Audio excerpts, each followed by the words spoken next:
Hello dear student, कैसे हैं आप सभी। My self lieutenant P L Meena, assistant professor, department of chemistry, MSJ college Bharatpur. प्रिय छात्रों, प्रीवियस लेक्चर में मैंने आपको ट्रांजिशन एलिमेंट के कॉम्प्लेक्सेस के बारे में समझाया था। आज हम पढ़ेंगे संक्रमण धातु आयनों का रंग तथा स्पेक्ट्रमी व्यवहार। संक्रमण धातु आयनों का रंग तथा स्पेक्ट्रमी व्यवहार। आज बच्चों मैं आपको बताऊंगा कि जो संक्रमण धातु या ट्रांजिशन मेटल किस तरह से कलर दर्शाते हैं और तथा स्पेक्ट्रमी व्यवहार किस तरह से करते हैं। तो देखिए बच्चों, संक्रमण धातुओं के आयनों में रिक्त अथवा आंशिक रूप से भरे हुए डी कक्षक होते हैं। इस कारण ये प्राय रंगीन होते हैं। बच्चों, जो ट्रांजिशन एलिमेंट होते हैं संक्रमण धातु, तो उनके देखिए सबसे पहले तो मैंने तुमको बताया था कि संक्रमण धातु उसी को कहेंगे जिसके इलेक्ट्रॉनिक विन्यास में रिक्त डी कक्षक पाए जाएंगे। रिक्त अथवा अर्धपूरित कक्षक होंगे, वही धातु संक्रमण धातु कहलाएगा। तो जो संक्रमण तत्व हैं, संक्रमण धातुओं के आयनों में रिक्त अथवा आंशिक रूप से भरे हुए डी कक्षक होते हैं। रिक्त अथवा आंशिक रूप से D1 to D9 तक के जो कक्षक होते हैं वही संक्रमण तत्व या धातु रंग दर्शाते हैं। आगे चलते हैं।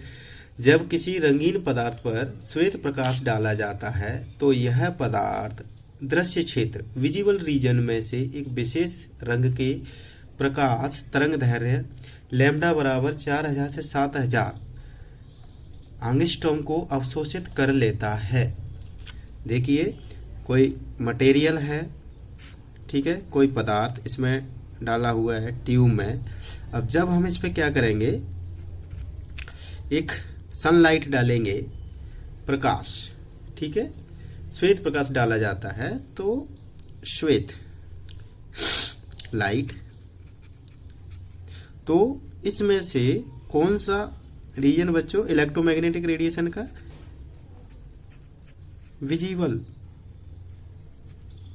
रीजन में ये जो इसमें पदार्थ भरा हुआ है वो क्या करेगा, श्वेत लाइट का विजिबल रीजन या लाइट को वो क्या करेगा, एब्जॉर्व कर लेगा और उसका तरंग दैर्घ्य होता है lambda equal to 4000 to 7000 angstrom. 4000 से 7000 एंगस्ट्रॉम विजिबल रीजन का तरंग दैर्घ्य होता है, को अवशोषित कर लेता है तथा शेष प्रकाश जिसका रंग अवशोषित प्रकाश का पूरक होता है परावर्तित करता है। देखिए बच्चों, कोई भी कंपाउंड, मान के चलो हमने इसमें सैंपल ट्यूब में कोई कंपाउंड लिया है या कोई धातु या पदार्थ जो भी लिया है, जब इस पर हम श्वेत प्रकाश डालेंगे तो वो श्वेत प्रकाश में से एक पार्टिकुलर रेंज के लाइट को एब्जॉर्व कर लेगा बेबीक्योर के अनुसार, या फिर इसमें से जिस रीजन में उसने मान विजिबल रीजन में श्वेत प्रकाश डाला जाता है तो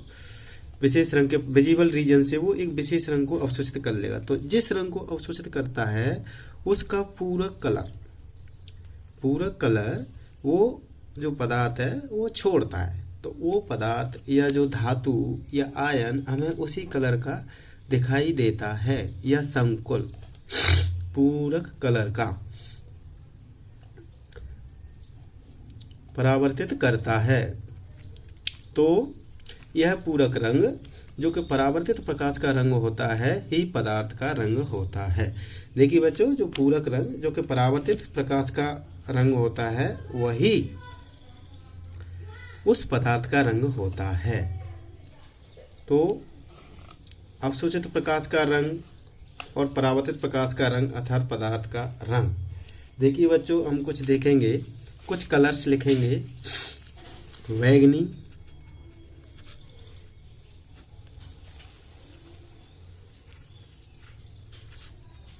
नीला, हरा नीला,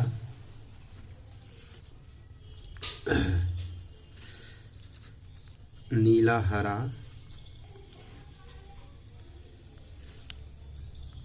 हरा पीला, हरा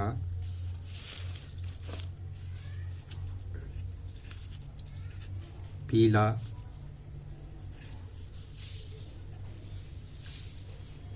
नारंगी और लाल।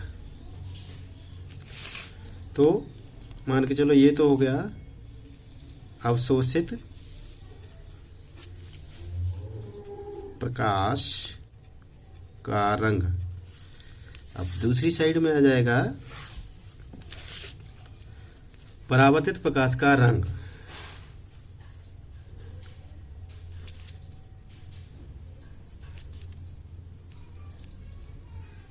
अथवा पदार्थ का रंग। देखिए बच्चों, यदि कोई पदार्थ बैंगनी रंग को अवशोषित करता है तो परावर्तित प्रकाश होगा हरा पीला, हरा पीला। यदि नीले को अवशोषित कर रहा है, नीले प्रकाश को वो अवशोषित कर रहा है, तो उसका जो कलर आएगा वो आएगा पीला। यदि हरा नीला को अवशोषित कर रहा है, हरा नीला, तो उसका कॉम्प्लीमेंट्री कलर आएगा नारंगी। यदि हरे को कर रहा है बच्चों, हरा नीला, सॉरी बैंगनी का आएगा हरा पीला, नीले का आएगा पीला, हरा नीला का आएगा नारंगी, नीला हरा का आएगा लाल, नीला हरा का आएगा लाल, पीला हरा का आएगा हरा। अब हरा का आएगा नील लोहित या बैंगनी, नील लोहित या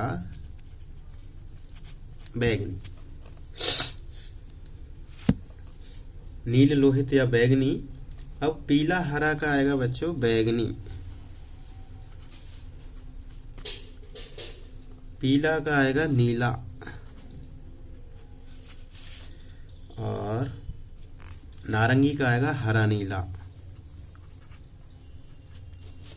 और लास्ट में लाल का आएगा नीला हरा। तो देखिए बच्चों, ये मोटा मोटी थोड़ा सा ध्यान में होना चाहिए कि यदि कोई श्वेत प्रकाश हम किसी पदार्थ पर डाल रहे हैं तो उसने कोई पूछ लिया कि पीला रंग यदि अवशोषित किया है तो उसका कलर कॉम्प्लीमेंट्री कलर नीला होगा और वो पदार्थ में नीले रंग का दिखाई देगा। तो अब आगे संक्रमण धातु के यौगिकों में रंग प्रमुख रूप से बच्चों दो कारणों से होता है। संक्रमण धातु के जो यौगिक होते हैं उनमें रंग मुख्य रूप से दो कारणों से होता है। फर्स्ट है बच्चों डी संक्रमण, डी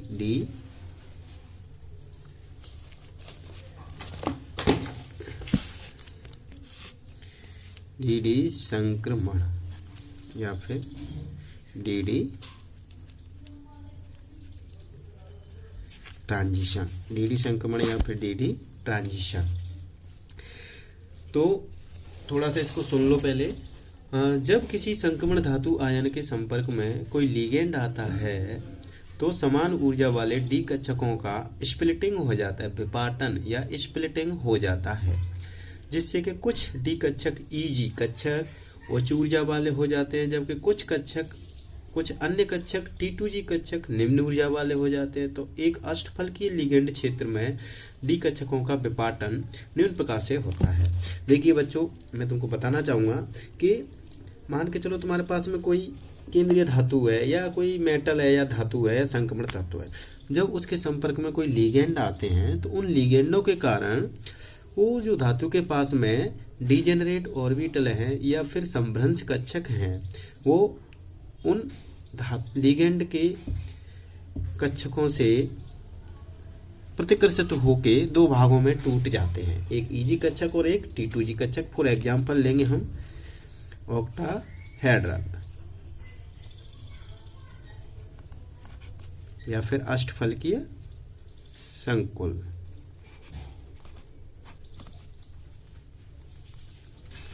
एक एग्जाम्पल लेंगे,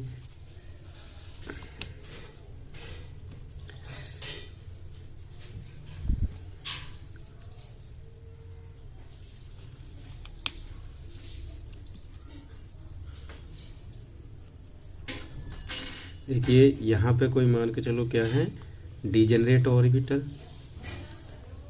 समभ्रंश कक्षक या फिर डीजेनरेट ऑर्बिटल। अब वो क्या होता है बच्चों, दो भागों में डिवाइड हो जाते हैं।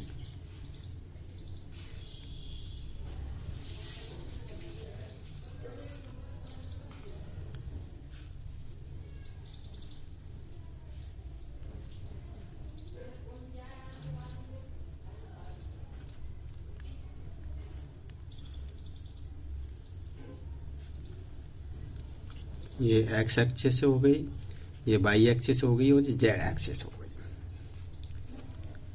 पोल का देखेंगे तो प्लस प्लस माइनस और माइनस, ऐसे इधर प्लस प्लस, ये माइनस और माइनस, वही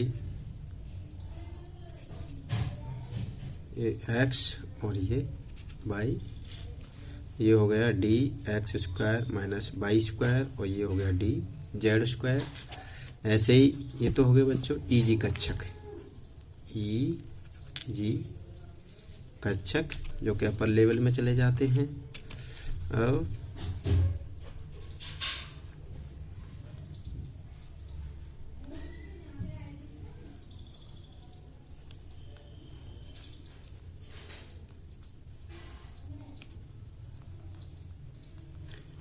ये हो गया डी एक्स वाई कक्षक, एक्स हो गया और ये वाई हो गया।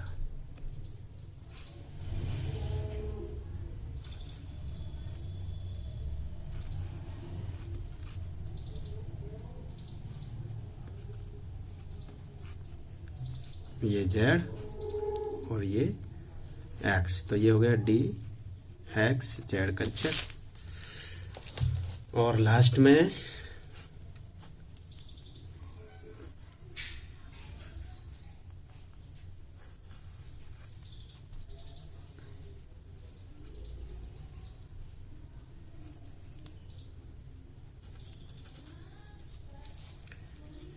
D by Z कक्षक। तो देखिए बच्चों, जब किसी धातु के आसपास हम कोई लिगेंड लाते हैं तो उस धातु के डीजेनरेट ऑर्बिटल या संभ्रंश कक्षक उस लिगेंडों से प्रतिकर्षित होके उसके जो समान ऊर्जा के कक्षक हैं बच्चों, वो दो भागों में डिवाइड हो जाते हैं ऑक्टाहेड्रल फील्ड में। ऑक्टाहेड्रल फील्ड मीन्स हम 6 लिगेंड उसके चारों ओर से लेके आ रहे हैं, उसके पास में 6 लिगेंड ला रहे हैं। तो वो जो धातु के कक्षक हैं 5 संभ्रंश एनर्जी डीजेनरेट ऑर्बिटल के जो 5 कक्षक हैं बच्चों, 5 कक्षक वो दो भागों में डिवाइड हो जाते हैं, एक तो ईजी कक्षक और एक T2G। एक ये नीचे क्या आएगा बच्चों, T2G। तो ये D X square minus Y square और डी जेड स्क्वायर तो क्या होंगे, वेरी सेंटर के ऊपर चले जाएंगे और D X Y D Y Z और डी जेड इसके नीचे आ जाएंगे। तो इस तरह से ईजी और T2G दो भागों में ये बट जाते हैं। Thank you dear student.